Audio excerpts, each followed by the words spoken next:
오늘 우리에게 주신 하나님의 말씀은 요한 1서 4장 7절로 12절 말씀입니다.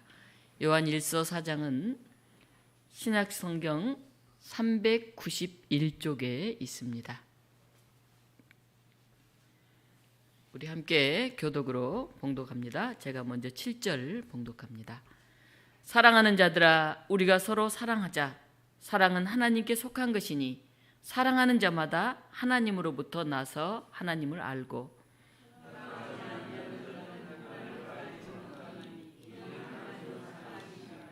하나님의 사랑이 우리에게 이렇게 나타난 바 되었으니 하나님이 자기의 독생자를 세상에 보내심은 그로 말미암아 우리를 살리려 하심이라.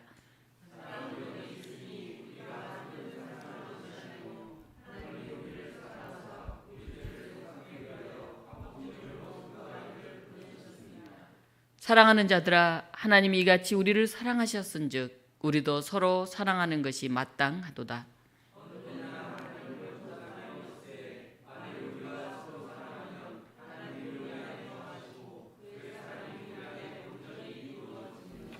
아멘. 이 말씀을 가지고 하나님은 사랑이시다 라는 제목으로 말씀을 증언합니다. 사랑하면은 가슴 떨리고 애틋한 말입니다. 사랑의 사전적 정의는 어떤 사람이나 존재를 몹시 아끼고 귀중하게 여기는 마음 또는 그런 일이라고 합니다. 사랑은 사람의 삶에 있어서 가장 따뜻하고 바람직한 그런 인간관계입니다. 한 타인을 아끼고 또 그러한 관계를 지켜가고자 하는 그런 마음이라고 할 수가 있습니다. 그래서 사람들이 자주 오해하는 것이 있습니다. 사랑은 받는 것, 그것을 사랑이라고 생각을 합니다. 하지만 누군가를 이해하고 아끼고 좋아하는 그 마음의 주체가 타인이 아니라 바로 자기 자신이어야 합니다. 그게 사랑이라는 것을 우리가 깨달아야만 합니다. 작가 서머셋은 이런 말을 했습니다. 중요한 것은 사랑을 받는 것이 아니라 사랑을 하는 것이다. 또 정치가 베냐민 프랭클린은 말했습니다.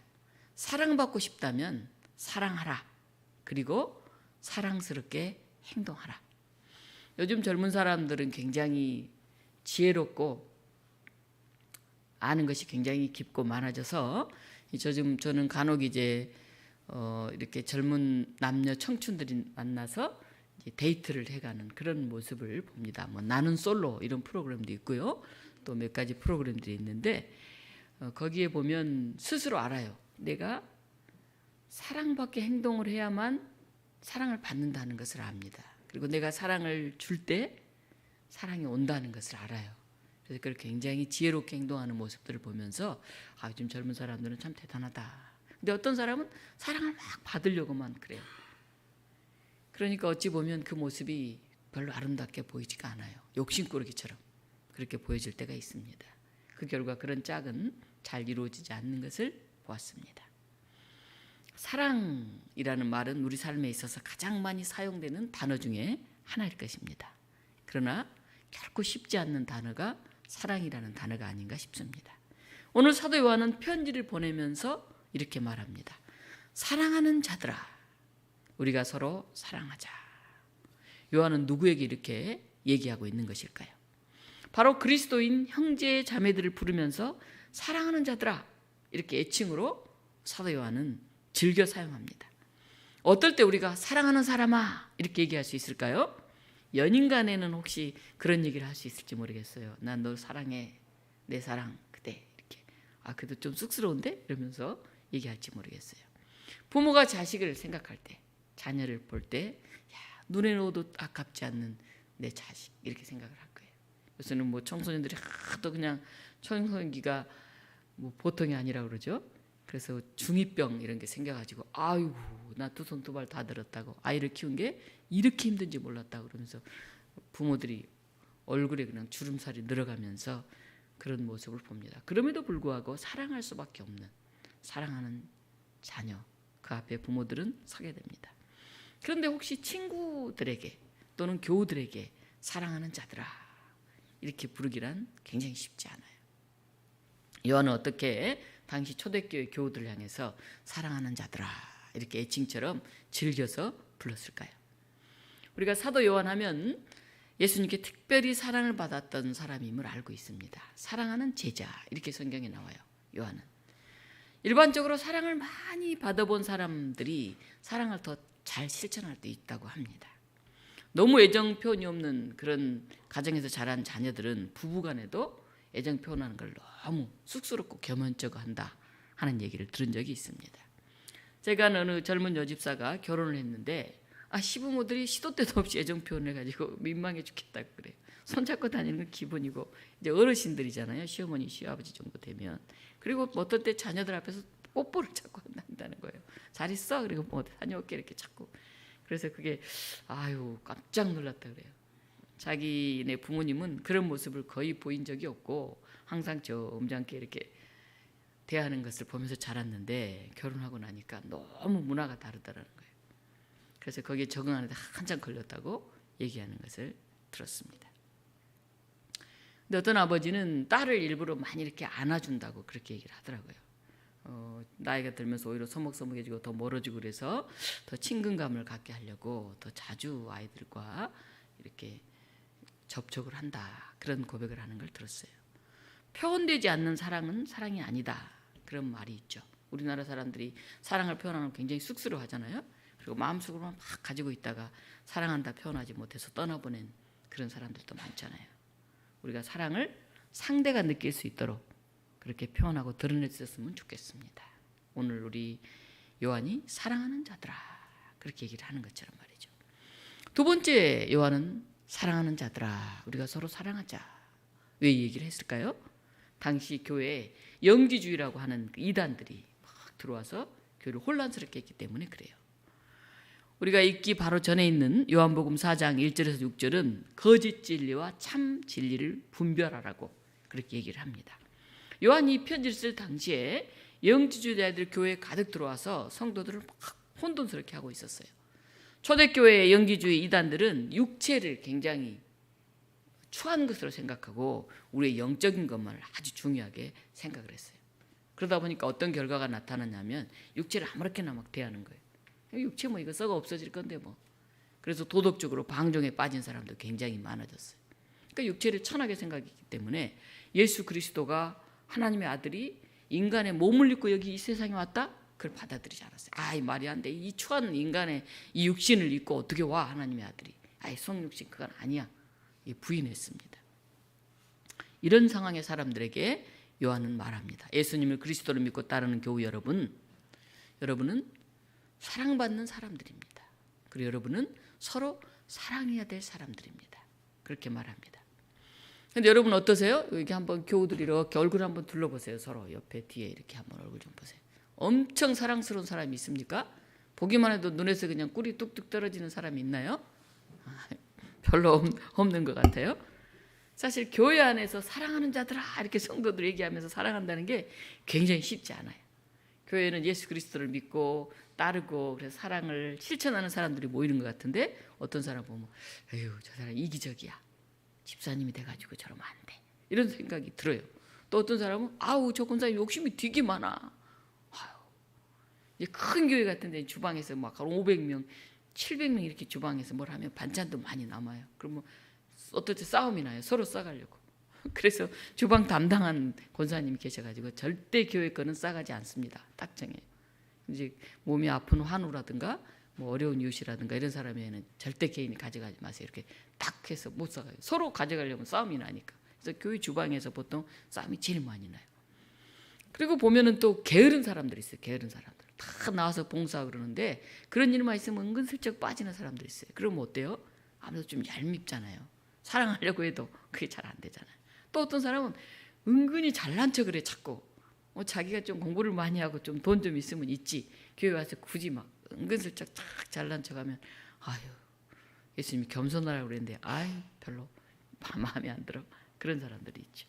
우리가 만나는 사람들은 교회 안에도 다양한 모습들이 있어요. 우리 교회는 뭐 수가 많지 않아서 이렇게 막 눈에 그렇게까지 나는 사람이 별로 없지만은 큰 교회는 수가 뭐 수백 명, 수천 명 되니까 그 많은 사람 중에는 신실하고 아주 존경스러운 사람도 있는가 하면은 그냥 보기만 하면 눈에 자꾸 거슬리는 그런 사람들도 있어요. 뭐 어떨 때는 막 싸워요.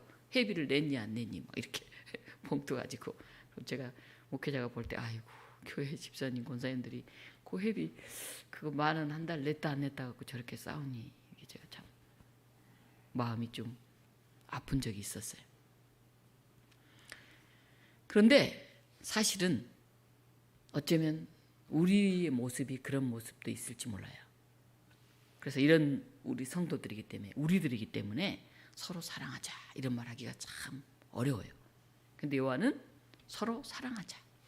어떻게 서로 사랑할 수 있을까요? 안창환님이 얘기한 그런 예화인데요. 자녀 셋을 잘 키운 이 여집사님이 계셨어요. 별로 이렇게 여유도 없는데 어려운 형편에서도 자녀들을 참 키우면서 생전 이렇게 힘들다는 얘기를 하지 않고 늘 환한 미소를 짓니다. 그래서 하루는 그 집에 신방을 온 목사님이 물었어요. 집사님, 자녀 셋을 키우느라고 참 수고 많으셨죠? 내 배에서 나온 자식이지만은 그래도 조금 더 정이 가는 그런 애가 있잖아요. 셋 중에 누가 가장 사랑스럽던가요? 이렇게 살짝 물었어요. 그랬더니 집사님 웃으면서 말했어요. 막내가 병들었을 때 그때는 막내를 가장 사랑했습니다. 둘째가 집을 떠나 방황했을 때 그때는 둘째를 가장 사랑했어요. 큰아이가 학교 성적과 이성 문제로 괴로워할 때 그때는 큰아이를 가장 사랑했습니다. 이게 부모의 사랑이잖아요. 자녀가 고통스러워할 때, 자녀가 아파할 때 그것을 피하지 않고 사랑으로 끌어안는 것. 그게 부모의 사랑이죠. 사자는 병든 새끼를 절벽으로 던져버려요. 그렇게 자라나 봤자 뭐 건강하게 살기 힘드니까. 독수리는 상처 입은 새끼를 둥지에서 그냥 밀어 떨어뜨려 버립니다. 그리고 아주 건강하고 잘 자랄 만한 힘 있는 그런 새끼들을 골라서 키우죠. 그러나 우리는 어떻습니까? 부모는 항상 자녀와 고통을 함께 나누죠. 아픈 자녀가 자꾸 마음에 걸리고 잘 못 사는 자녀가 자꾸 이렇게 더 눈에 밟힙니다. 하나님의 사랑은 이보다 한 차원 더 높아요. 인간이 죄악의 올무에 빠져 고통할 때 독생자를 보내서 우리를 구원해 주시지 않았습니까? 그래서 병든 사람, 고통당하는 사람, 방황하는 사람들을 불러서 사랑으로 치유해 주셨어요. 만약에 우리가 잘 예배에 잘 나오고 봉사도 잘하고 헌금 생활도 잘하고 여러 면에서 전도도 잘하고 그래서 저 사람은 참 대단해. 그래서 사랑받을 만하다면 사랑받을 만한 사람이 얼마나 되겠습니까? 참 돌아보니까 내가 못나고 부족하고 하나님 앞에 너무 연약한데 그것까지도 부둥켜 안을 때 우리가 사랑할 수 있죠. 나도 이렇게 부족하고 연약한 존재이기 때문에 이런 사랑 얘기를 들으면 우리가 더 큰 위로가 되죠. 그래, 사랑하는 자들아 이렇게 불러주는구나. 완전해서가 아니라 더 연약하고 더 아프니까 그걸 더 오히려 살펴주는구나. 그런 생각이 들면 위로가 되고 든든해지잖아요. 우리는 완벽한 사람을 만남으로써 사랑하게 되는 게 아니에요. 불완전한 사람이 완벽하게 보이는 것을 우리가 배울 때 그때 사랑하게 되는 거예요. 로마서 5장 8절 너무나 우리가 많이 읽어서 알고 있는 기절이죠. 우리가 아직 죄인 되었을 때 그리스도께서 우리를 위하여 죽으심으로 하나님께서 우리에 대한 자기의 사랑을 확증하셨느니라. 우리가 아직 죄인이었을 때, 부족할 때, 연약할 때, 못날 때, 온전히 역할을 감당하지 못할 때 그때 하나님이 사랑하는 아들을 보내셔서 당신의 사랑을 확신시켜 주셨다. 그렇게 말씀하십니다. 두 번째, 우리는 사랑의 빚진 자입니다. 요한은 이렇게 말합니다. 이같이 우리를 사랑하셨은즉 우리도 서로 사랑하는 것이 마땅하도다. 사랑을 받은 자는 그 사랑을 나누어야 해요. 아마 여기 이 자리에 앉아있는 저나 여러분 중에 사랑을 받지 않고 이 자리에 앉아있는 사람 한 명도 없어요. 여러분 아이를 낳아서 키워보면 알겠죠? 태어나서 애 하나 키우는 게 얼마나 힘든 것인지. 너무너무 어렵잖아요. 요한이 말하잖아요. 하나님이 이같이 우리를 사랑하셨은즉 우리도 서로 사랑하는 것이 마땅하도다. 사랑은 마땅히 해야 된다 그래요. 마땅히. 이 마땅하다는 말의 언어는 오페일로라는 뜻인데 그 문자적 의미는 빚지다 그런 뜻이에요. 이제 더 크게 그 의미가 확장돼 가지고 은혜를 입다, 뭐뭐할 의무를 가지고 있다 이런 뜻으로 사용이 되죠. 우리가 사랑하는 것은 하나님의 자녀이기 때문에 우리가 하면서 뭐 하나 더 플러스 알파를 해야 되는 그런 게 아니에요. 하나님 자녀로 사는 사람은 하나님의 사람이면 당연히 해야 돼. 마땅히 해야 돼. 그런 일이죠. 근데 우리는 다 사랑의 빛을 지고 이렇게 성장했는데 우리의 마음에는, 우리의 삶에는 감사보다는 불평과 원망이 더 큰 게 아닌지 돌아봐야 되죠. 내 형편과 내 처지만 생각 아니라고 마땅히 해야 돼. 그 사랑을 미래로. 그래 나중에 좀 건강해지면, 힘 좀 생기면, 돈 좀 생기면, 그리고 미래로 유보하고 있지는 않습니까? 또 내가 이렇게 힘든데 하고 막 전전긍긍하다가 죽는 순간까지 사랑 한번 온전히 못하고 맨날 사랑만 구걸하다가 그렇게 죽어가는 그런 모습은 아닐까요? 가까이 지내는 우리 정 목사님이 이런 얘기를 하셨어요. 10손가락 깨물어서 아프지 않는 손가락이 없다는 말처럼 딸 셋을 낳아서 한결같이 그리고 최대한 공평하게 사랑하면서 키웠다 그래요. 근데 그 자식들은 다 부모가 다른 형제를 더 사랑한다고 그렇게 말한다고 그래요. 둘째, 셋째는 아유 아빠 엄마는 그래도 큰언니만 더 사랑해 이렇게 말한다고 그래요. 그리고 또 첫째는 아유 엄마 아빠는 막내밖에 몰라 이렇게 말한다는 거예요. 근데 가만히 보니까 이 목사님, 친구 목사님 가정도 마찬가지라는 거예요. 그 목사님은 자기가 볼 때는 자기가 세 딸을 배려하는 것보다 훨씬 더 사랑하면서 애들을 키운다는 거예요. 저렇게 애들을 사랑하면서 키울 수 있나? 이런 생각을 하는데 그 중에 이제 큰 딸이 자기네 딸하고 이제 같은 동갑내기라는 거예요. 근데 그 친구 목사 딸이 자기 딸에게 와서 그런다는 거예요. 아, 우리 부모들은 어린 동생만 사랑하고 나를 사랑하지 않아 하고 자꾸 불평을 한대요. 그 정도가 지나쳐가지고 심지어는 우울증까지 앓고 있다고 그래요. 자기가 사랑받지 못한다고 생각하고. 사람은 자신을 향한 부모의 배려와 사랑에 대한 감사보다는 불평과 불만이 늘 더 많은 것 같아요. 하나님이 이것밖에 안 주셨나? 저 아무개는 더 사랑하고 저렇게 복을 주실까? 이렇게 자꾸 사랑하면 자기가 서운하잖아요. 그러니까 형제도 사랑하기 힘들어요. 교우들도 사랑하기 힘들죠. 항상 부족하니까. 자기의 기분과 자기 이익의 관점에서만 사랑을 이야기하면 늘 사랑이 허덕이게 되죠. 요한복음 13장 34절 35절입니다. 새 계명을 너에게 주노니 서로 사랑하라. 내가 너희를 사랑한 같이 너희도 서로 사랑하라. 너희가 서로 사랑하면 이로써 모든 사람이 너희가 내 제자인 줄 알리라. 지난 주간에 제가 깜짝 놀란 일이 있었는데 부영그룹의 이중근 창업주 얘기예요. 여러분도 아마 들으셔서 아시는 분이 계실 텐데 순천 운평리에서 그는 태어났어요. 엄청난 부자가 됐죠. 그런데 그 운평리 주민 280세대에게 1억 원씩 개인 통장에 입금을 해줬어요. 이제 이사 온 지 얼마 안 된 사람은 이제 뭐 3천, 좀 오래 산 사람은 1억 몇 단계로 나눠가지고 통장에 아무 조건 없이 자기 고향 마을 시골 사람들한테 입금을 해줬어요. 그리고 초등학교, 중학교, 고등학교 동창들 230명한테도 5천에서 1억씩 다 나눠줬어요.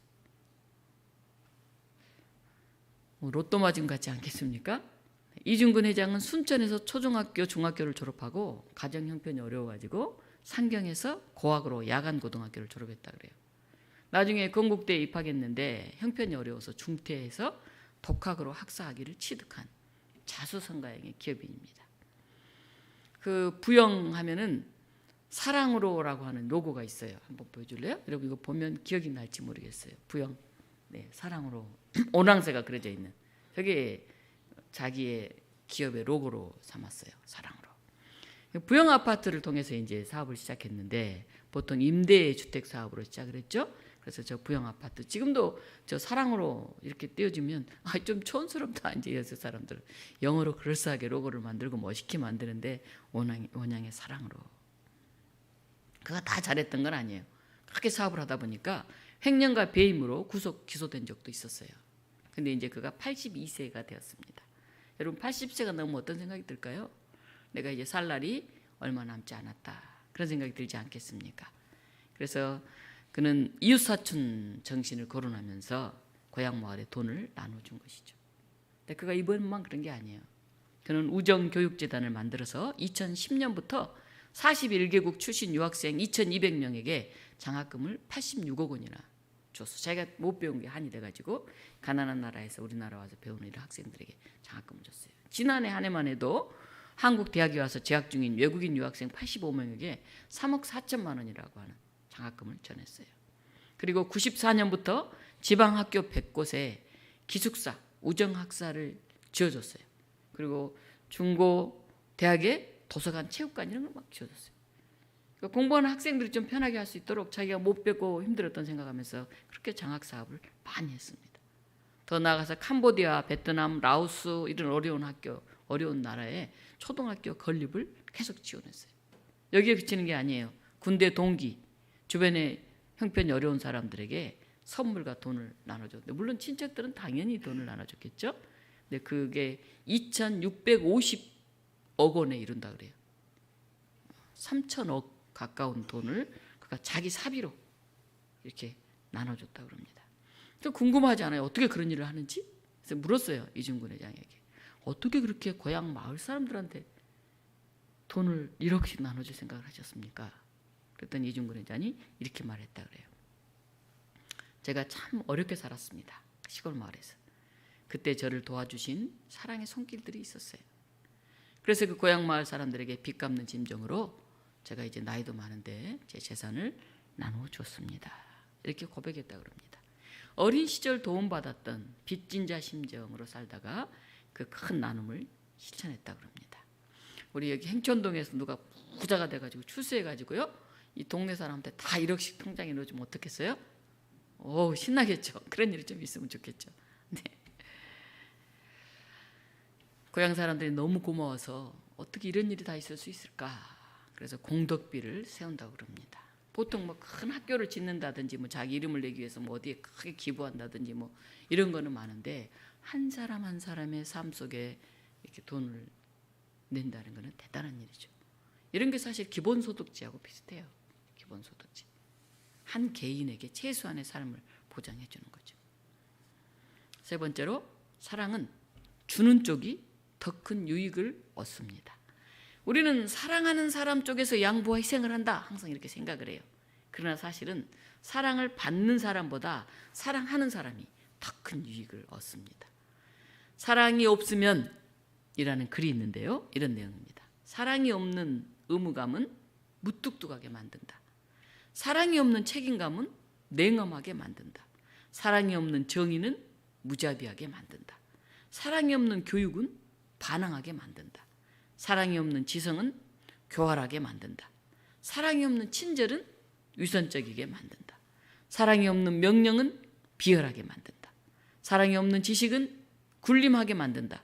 사랑이 없는 힘은 난폭하게 만든다. 사랑이 없는 명예는 오만하게 만든다. 사랑이 없는 부는 탐욕스럽게 만든다. 사랑이 없는 믿음은 광신적으로 만든다. 사랑이 없는 삶은 미련한 것이다.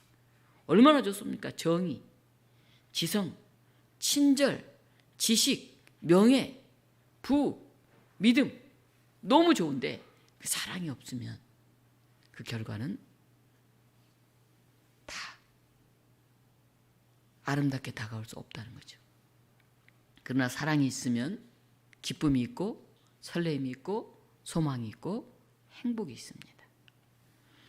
예수님이 이스라엘에 탄생하셔서 거기에서 하나님 나라를 전했을 때 이스라엘은 로마의 식민지가 있었어요. 정치 경제적으로 굉장히 수탈당하고 굉장히 괴로움을 당하는 상황 속에 있었습니다. 종교마저도 형식화되고 다 화석화되어서 죽은 종교가 되어서 오히려 백성들을 더 옥죄고 있었어요. 그래서 사람들은 영적으로 죽어가고 있었습니다. 그래서 사람들은 너무 경제적으로 힘들죠. 정치적으로 힘들죠. 종교적으로도 위로받지 못하죠. 그래서 다들 악바리가 되어 있었어요. 젤로 땅 이런 당들은 막 칼을 갖고 다니면서 콱 로마인들을 막 죽이면서까지 그런 시대 속에 있었습니다. 요즘 우리 시대를 보면서 예수님 오신 그 시대와 너무 비슷하지 않나. 요새 무섭네. 전철 타기도 무섭네. 백화점 가기도 무섭네. 세상이 왜 그래? 공원에 산책하기도 무섭네. 이런 생각이 듭니다. 굉장히 과학이 발달했지 않습니까? 그리고 인류 문명이 얼마나 진보했습니까?